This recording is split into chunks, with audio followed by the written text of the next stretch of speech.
Hola, les damos bienvenida al podcast La Isla y sus voces, descubriendo el Parque Nacional Isla del Coco. Yo soy Sebastián Barquero, de la Fundación Amigos Isla del Coco, y me acompaña hoy Ana María Monge, del Área de Conservación Marina Coco. Hola Sebas y hola a todos los que nos escuchan. Hoy estoy muy emocionada porque vamos a conversar acerca del origen de la creación del Parque Nacional Isla del Coco, que ha sido una decisión muy visionaria tomada en 1978 por el entonces presidente don Rodrigo Carazo. Así es, Ana, y bueno, para conocer más del contexto detrás de esta decisión, nos acompaña alguien muy cercano al señor don Rodrigo Carazo, su hijo, don Mario Carazo. Don Mario es abogado, ha sido docente universitario de Derecho por muchos años y además fue diputado entre 1994 y 1998. Además ha ocupado varios puestos de representación pública y en el servicio público y también en organizaciones ambientales. Bienvenido, don Mario. Muchas gracias, muy buenos días y muchas gracias por tenerme con ustedes. Gracias a usted por venir y aceptar esta invitación. Sí, muy emocionada de tenerlo por acá y conversar hoy sobre toda la historia del Parque Nacional y cómo lo vivió desde la perspectiva conservadora. Don Mario, en junio de 1978, su padre, don Rodrigo Carazo, visita la Isla del Coco con miembros de su gabinete para hacer algo que creo que es trascendental para las personas que estamos aquí sentadas y sé que para muchas más, que es la declaración como Parque Nacional. Fue un hito histórico para el país. ¿Cuál era el contexto en ese momento? ¿Qué impulsó a su padre, don Rodrigo Carazo, a tomar esta decisión?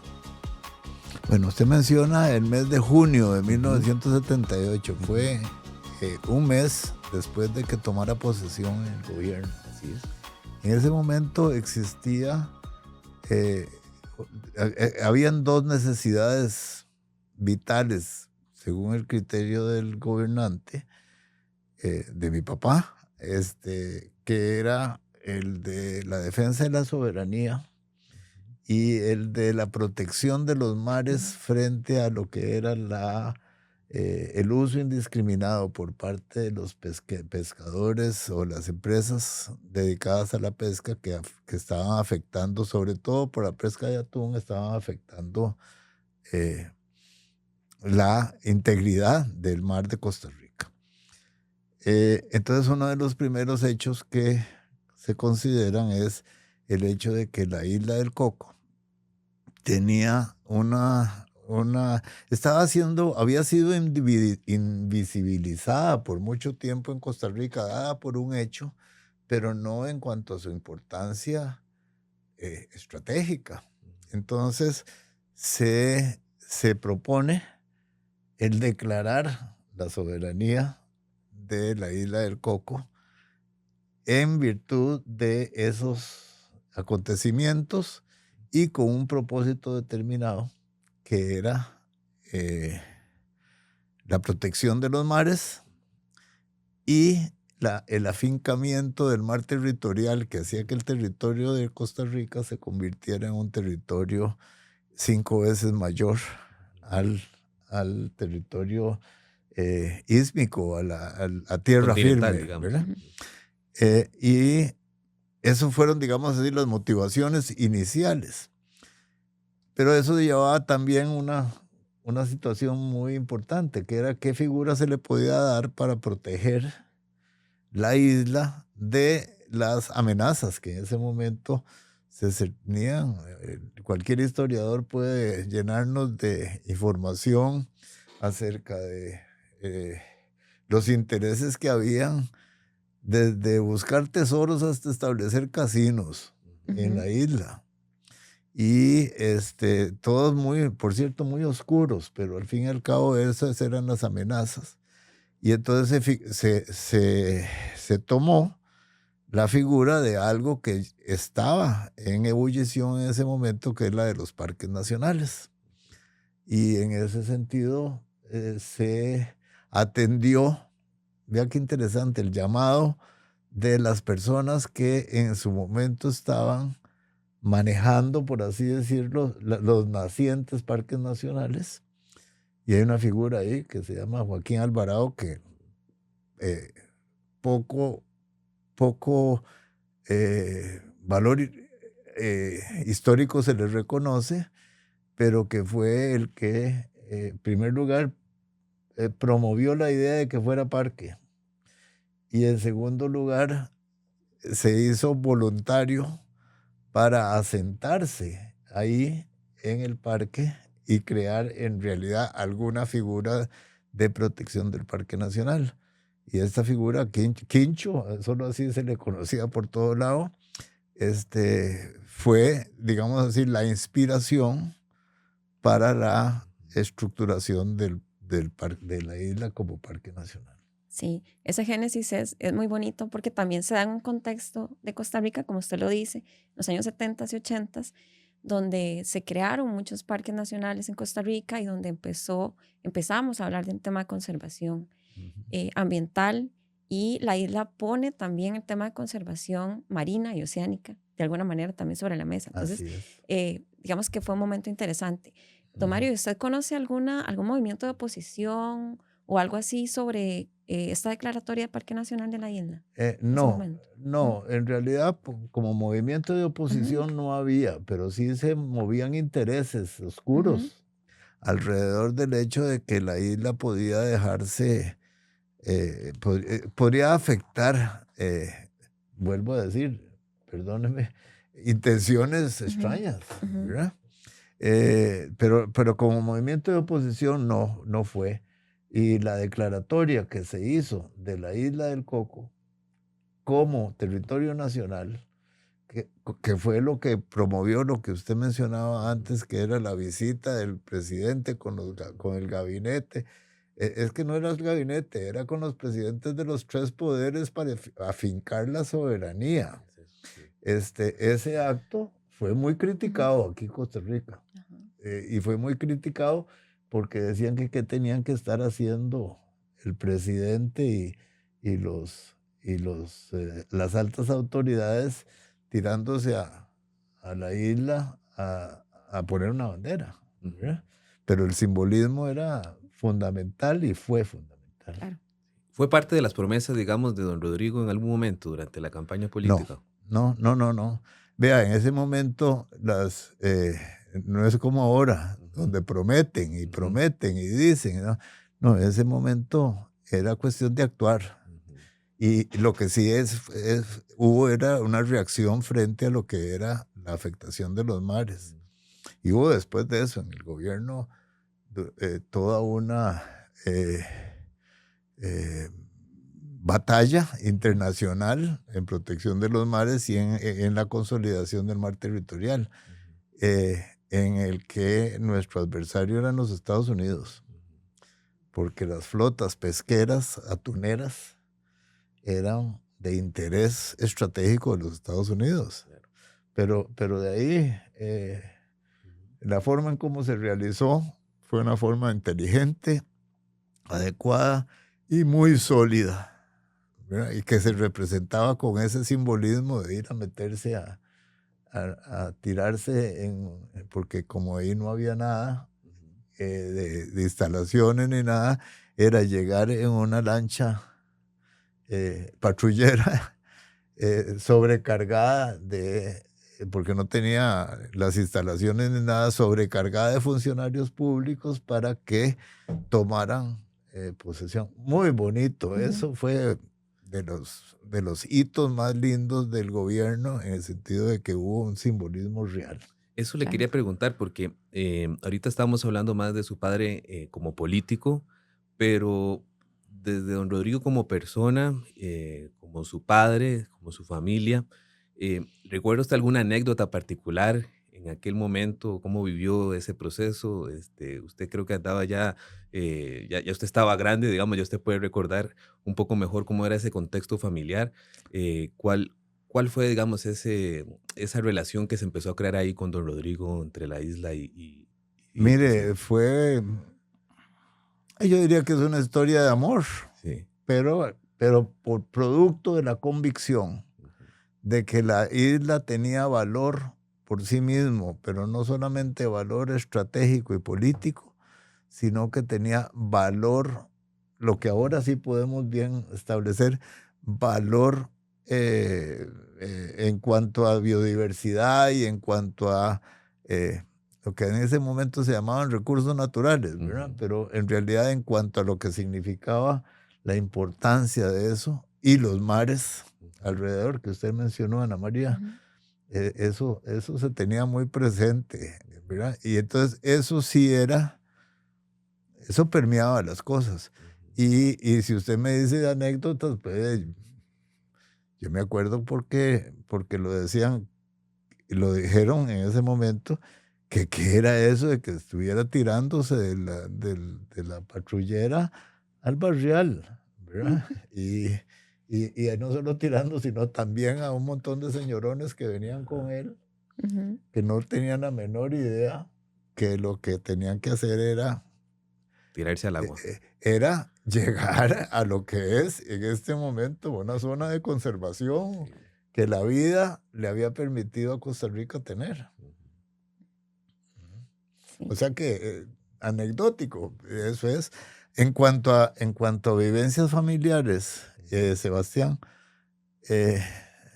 durante toda la vida, y eso se lo quiero decir, porque después podremos hablar un poquito más quizás, pero todo lo que significó las etapas posteriores del involucramiento de mis padres, y ahí usted lo mencionó antes, de mis padres en la fundación y en la protección de la isla del Coco, tiene una inspiración en un hijo mío que se metió de voluntario. Había una asociación de voluntarios del Parque Nacionales y se fue a clavar ahí no sé cuántos tiempos y eso marcaba a mi papá. Y de ahí en adelante, pues es historia, ¿verdad? Pero esas cosas, a veces es fregado hablar de cosas personales y de sentimientos, pero la isla del Coco, en cuanto a mi familia y en cuanto a mis padres, sobre todo, provocaban los más profundos sentimientos de devoción y de cariño. Claro. Y desde una familia de conservacionistas, ¿verdad? Como usted nos lo está contando, me imagino que usted ha visitado la isla del Coco. Sí, claro. ¿Verdad? Quiero que nos cuente como esa primera experiencia, la primera visita que hizo a la isla del Coco, que nos cuente cómo llegar ahí, ¿verdad? Lo que significaba eso después del hito que marcó su padre de declarar el Parque Nacional y verla, porque quienes vamos a la isla, ¿verdad? Siempre nos emocionamos mucho. Entonces cuéntenos sobre esa experiencia. Mire, yo la primera vez que visité la isla fue ya siendo diputado. Debe haber sido en 1995 o 96. Y ya siendo diputado y acompañando a mi papá, que iba por tercera vez a la isla, porque él había estado visitando la isla 2 veces siendo presidente, pero que iba por tercera vez y que íbamos sobre todo a ver la consolidación del Parque Nacional y la implementación de los recursos que tenía que tener la isla para mantenerse con los mejores instrumentos para conservarlos. Ya ahí estaban ya los pescadores y toda la situación que se tenía alrededor de eso. Y entonces esa experiencia fue fantástica. Y fuimos en una patrullera. Todavía estaba el asunto de la patrullera. Incomodísimos. Y llegar ahí, no solamente llegar ahí, sino encontrarse esa realidad, fue una emoción fantástica, fantástica. Y yo le hice la mención a usted de Quincho, pero al mismo tiempo ya habían otras personas que habían echado un poco de raíces en ese tiempo, que ya nos tenían con qué recibirnos. Entonces la experiencia fue, Ana María, no solamente enriquecedora, emocionantísima. ¿verdad? Por supuesto. Emocionantísima, y ver en la realidad lo que es todavía es un laboratorio vivo de conservación. En contexto, en ese momento se estaban discutiendo la gran mayoría de las normas que sustentan la conservación en este momento en Costa Rica, ¿verdad? A partir de los acuerdos de Río, que son al principio de los años 90, se crea la ley del ambiente y se crean todos los instrumentos que todavía hoy, Así es. Sí, la ley de que están conservación de vigentes. vida silvestre, etcétera, en los que a mí me tocaba participar. Entonces también para mí, desde la asamblea, en ese tiempo los diputados sí breteábamos haciendo leyes, ¿verdad? El SINAC, mi institución se creó en el 98. Así es, y entonces en ese sentido fue, como dice, qué emoción, emocionantísima, Ana María. Claro. Y supongo que si me tocara volver ahora, igual me sentiría emocionado, ¿verdad? Porque uno sabe lo que está pasando ahí, lo que siempre ha pasado. Claro, yo me emociono también. Vamos a hacer una pausa, Anita, para compartirles una cápsula informativa y ya seguimos con esta conversación tan hermosa que estamos teniendo con don Mario Carazo. Cada 24 de agosto, Costa Rica celebra el Día de los Parques Nacionales, espacios donde la naturaleza se conserva para el disfrute de las generaciones presentes y futuras. Desde la excepcional vida marina e insular del Parque Nacional Isla del Coco, hasta la cima de nuestro país, en el Parque Nacional Chirripó, estos espacios protegidos son un santuario de biodiversidad. Los parques nacionales de Costa Rica albergan muestras representativas de los ecosistemas valiosos para la preservación de la vida en el planeta. El Parque Nacional Isla del Coco es hogar de especies marinas únicas y de un denso bosque donde la naturaleza florece y se desarrolla. Los parques nacionales no solo son santuarios naturales, también son espacios para la investigación científica, donde se estudian los procesos ecológicos que sustentan la vida. Desde las aguas prístinas del Parque Nacional Isla del Coco hasta el maravilloso bosque seco del Parque Nacional Santa Rosa, la ciencia y la conservación se unen en estos espacios vitales. Más allá de su valor ecológico, los parques nacionales brindan servicios ecosistémicos esenciales: el agua potable, la purificación del aire, los recursos genéticos, la regulación climática y la captura de carbono son solo algunos de los tantos servicios fundamentales para el bienestar humano y nuestra estabilidad en el planeta Tierra. El impacto económico y social de los parques nacionales es inmensurable. Generan empleo, promueven el turismo sostenible y fortalecen la identidad cultural, ofreciendo una experiencia única. Te invitamos a visitar estos tesoros nacionales. Este 24 de agosto celebremos el Día de los Parques Nacionales, reconociendo su papel en la sociedad y comprometiéndonos con acciones sencillas que contribuyan a la conservación de esos espacios fundamentales para nuestra propia supervivencia. Porque proteger nuestros parques nacionales es proteger la vida misma.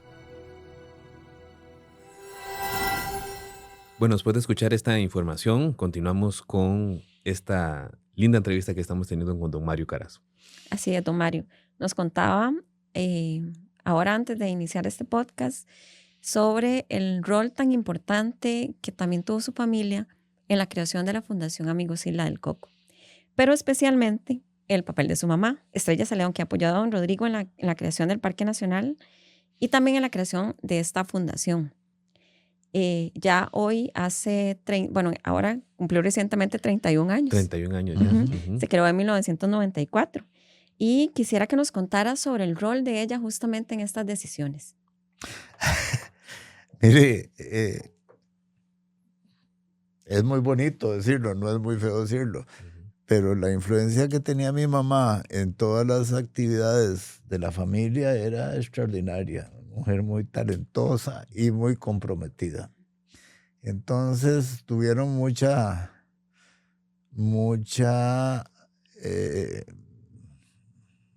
mucha inteligencia en llamarla a que formara parte, junto con papá, del proceso de formación de la fundación. Y la participación de ella fue hasta el día que se murió.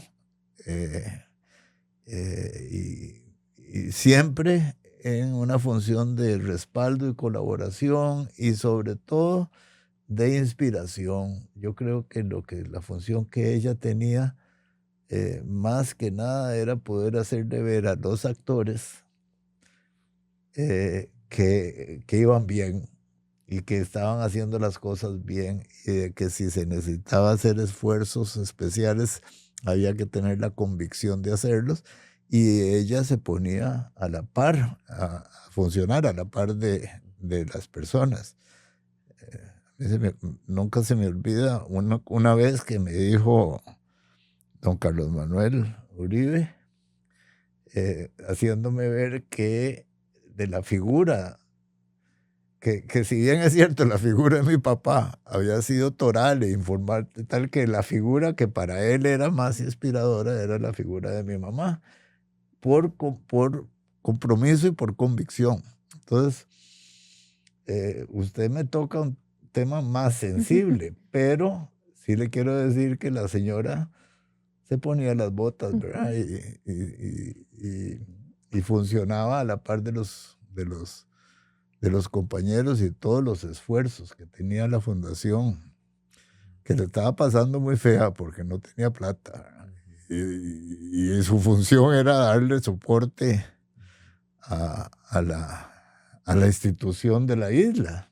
Claro, y es la función hasta hoy. Entonces, bueno, ahí, yo no sé si eso le contesta la respuesta, Claro que la sí, pregunta, claro pero que sí. trato de Y también, digamos, el rol, ¿verdad?, de las mujeres en esos procesos de conservación, cómo nos han abierto las puertas a las que hoy también estamos acá. Entonces también es, ¿verdad?, ese reconocimiento y agradecimiento a estas grandes mujeres que también pusieron ese granito de arena para que hoy estemos también otras acá. ¿Cómo no? ¿Cómo no? Y en línea con esto, don Mario, también conocemos, bueno, usted lo mencionaba ahorita, que su hijo también en algún momento se involucró en diferentes iniciativas de conservación que habían en la isla, y nos contaba, digamos, una experiencia muy particular, que él estuvo por allá una estancia bastante larga apoyando a los compañeros y compañeros guardaparques, específicamente en el momento que estuvo don Joaquín Alvarado, ¿verdad? Como usted lo señalaba ahorita también como una figura icónica en la gestión de la isla. ¿Cómo se ha mantenido la familia en ese compromiso después? Usted lo mencionaba, que se involucraron en la fundación. Su papá fue el creador del Parque Nacional, ¿verdad? ¿Cuál ha sido, digamos, ahorita la experiencia más reciente de su familia con el apoyo al Parque Nacional? Mire, específicamente muchas. Inclusive ahí hay, empezando por don Carlos Manuel Uribe, hay una gran dosis de respaldo y apoyo a las funciones específicas de la fundación, aún hoy en día. Hay una figura, como le decía, que tal vez en ese momento era muy jovencito, era estudiante apenas, pero que inspiraba muchísimo a mis padres en el aprendizaje del proceso de conservación y en el soporte de parte de su generación en la consolidación de la fundación. De manera que hay actores y hay personas dentro de la fundación, aún hoy en día, que estoy seguro que entienden que la función, digamos así, que la influencia familiar fue una influencia muy positiva y siempre de respaldo a las cosas que se hacían. Y cómo se fueron incorporando personas de gran respeto, en este momento de gran respeto, y que están en la fundación y que hacen que la fundación se viva con orgullo y que lo sientan muy, muy claramente las entidades públicas, y al mismo tiempo que se pueda entender que hay un sentido de necesidad de su existencia. ¿Verdad? Es decir, la isla del Coco en este momento, parque nacional y con todo eso, sin la fundación no sería lo mismo. Y en eso hay un componente importante de respaldo con hechos y experiencias de parte de mi familia. Y en el caso de Felipe, que es Felipe es biólogo y es administrador, a ver, ¿cómo es que se llama? Estratega de conservación, que trabaja en entidades internacionales en este mismo campo y de todo, es sin duda muy, muy positiva. Es cuestión de preguntarle a las mismas personas que tienen a su cargo la dirección de la institución cuánto puede ser ese involucramiento, pero yo creo que es permanente, es como savia en el desarrollo de la fortaleza del árbol de la fundación y de la isla, porque todo eso, ya vuelvo a decir, ahí hay un componente de cariño y de amor que va más allá de las posibilidades técnicas y políticas que van girando alrededor de eso. Claro. Don Mario, desde el momento de creación del Parque Nacional Isla del Coco hasta hoy, se ha puesto mucho en valor la conservación y el trabajo realizado en esta área marina protegida. Tanto que recibió premios internacionales, ya es sitio de patrimonio mundial, es un sitio Ramsar. Costa Rica lo declaró como un santuario natural de tiburones y recientemente, en junio pasado, en la Conferencia de los Océanos, el Instituto de Oceanografía le otorgó un reconocimiento del Blue Park en la más alta categoría por el trabajo que ha hecho Costa Rica en conservar esta área protegida. Y también, bueno, muchos científicos dicen que la isla del Coco es como fueron los mares hace 300 años, que el estado de conservación es bastante bueno. Y esto, bueno, gracias a decisiones se tomaron de manera muy oportuna, pienso yo. Quisiera preguntarle, ¿qué cree usted que pensaría su papá al ver cómo ha crecido, ¿verdad? Toda esta decisión que él tomó, la importancia que tiene hoy el Parque Nacional Isla del Coco a nivel internacional y el cariño y orgullo que sentimos los costarricenses porque la Isla del Coco se atica? Mire, usted dejó de lado, yo creo que a lo mejor por algo, un tema posterior, pero algo muy importante. Usted supiera lo que yo pensé en el año hace 3 años, ¿cuándo fue que se estableció el parque, ya la consideración de parque marino a las áreas alrededor de eso? ¿Tienen? Ajá, la última ampliación. La administración de don Carlos 2021. Alvarado, Uh-huh. ¿verdad? Que en esa oportunidad el pensamiento era que estaría volando por encima de los cielos el hecho de que el parque se hubiera extendido para proteger las aguas. Y eso creo que era importante porque acordémonos que eso fue, digamos, la primera motivación. ¿Verdad? La primera motivación era que no se llevaran la riqueza marina y que se respetara la identidad nacional. Entonces, ese pensamiento, esa pregunta suya, imagínese cómo se sentiría, cómo se habría sentido si nosotros nos sentíamos impresionados de lo que había llegado a ser y lo que ha llegado a ser este esfuerzo, que no solo es reconocido mundialmente, sino que es reconocido nacionalmente, que es de lo más difícil que puede ocurrir en un país donde es muy fácil bajar pisos y es muy fácil desatender o desacreditar esfuerzos positivos. Bueno, entonces, tal vez para concluir, don Mario, quisiera solicitarle que nos dé un mensaje a estas nuevas generaciones, porque las decisiones se tienen que seguir tomando, ¿verdad? La conservación del Parque Nacional debe continuar, es algo perpetuo. Entonces, ¿qué mensaje le daría a estas nuevas generaciones sobre la conservación del Parque Nacional Isla del Coco y este reto que sigue suponiendo el tema de conservación marina? Mire, un mensaje, claro. En primer lugar, ya tenemos que estar muy convencidos todos, después de estos esfuerzos de tanto tiempo, de la importancia vital que tiene la conservación en la vida nacional. Tenemos que estar convencidos de que esfuerzos como el esfuerzo de la Isla del Coco tienen que ser mantenidos, y no solamente tienen que ser mantenidos, sino que tienen que ser promovidos con convicción y con determinación en todo lo que es ya no solo el territorio nacional, porque hablamos de la Isla del Coco con gran orgullo y con gran convicción.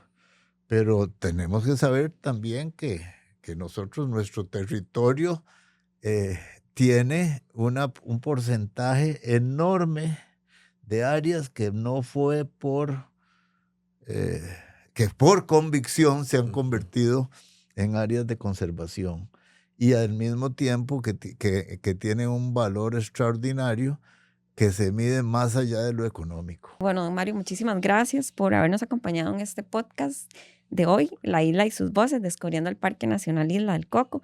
Realmente ha sido un placer conversar con usted de este génesis, de esta área marina protegida, que tan orgulloso nos hace sentir a todos nosotros y que muchas personas trabajan, ¿verdad?, con tanto amor y tanta convicción como dice usted, y que sigamos adelante con esto. Gracias. Muchas gracias, y a mí, muchas gracias. Me dieron una oportunidad lindísima de poder no solamente rememorar, sino también dimensionar algo que es muy importante y que debe ser reforzado en todo sentido. Y sobre todo la iniciativa que ustedes lideran es una iniciativa vital, y que ya, empiezo a contar años para atrás, Sebastián, que ya está consolidada en la vida de las personas. Y entonces, muchas gracias. Eso me dan a mí un gran gusto como ciudadano costarricense conversar con ustedes. Don Mario, muy bonita la conversación, aprendimos muchísimo, recordamos muchísimo, y también le dimos el lugar a personas que han sido trascendentales en todo este proceso de tener el parque nacional más grande de Centroamérica, del Pacífico Centroamericano hoy en día, y que sabemos que sin ese primer esfuerzo, ¿verdad? En este caso su padre dio un primer empujón muy, muy, muy bueno, y continuó durante todos sus años, no sería lo que es posible hoy tener, y que tenemos que seguirlo conservando hasta los últimos días que podamos. Absolutamente, como nuestras propias vidas. Así es, porque el tema de conservar, como ya lo hemos visto, es un tema del día a día y de irlo construyendo todos los días, y sobre todo de seguir aprendiendo, porque no podemos proteger lo que no conocemos. Así es. Les invitamos a seguirnos en las redes sociales del Parque Nacional Isla del Coco, en las diferentes redes, y también de Amigos Isla del Coco. Nos pueden buscar en las diferentes plataformas. Yo soy Sebastián Barquero, y me acompañó en este caso Ana María Monge del Área de Conservación Marina de Coco. Muchas gracias, Anita, por esta conversación, y también por acompañarnos en el día de hoy. Nos escuchamos en la próxima edición, ¿verdad, Anita? Nos escuchamos. Sigan el podcast, porque tenemos invitados también muy interesantes en los próximos episodios. Nos vemos. Muchas gracias.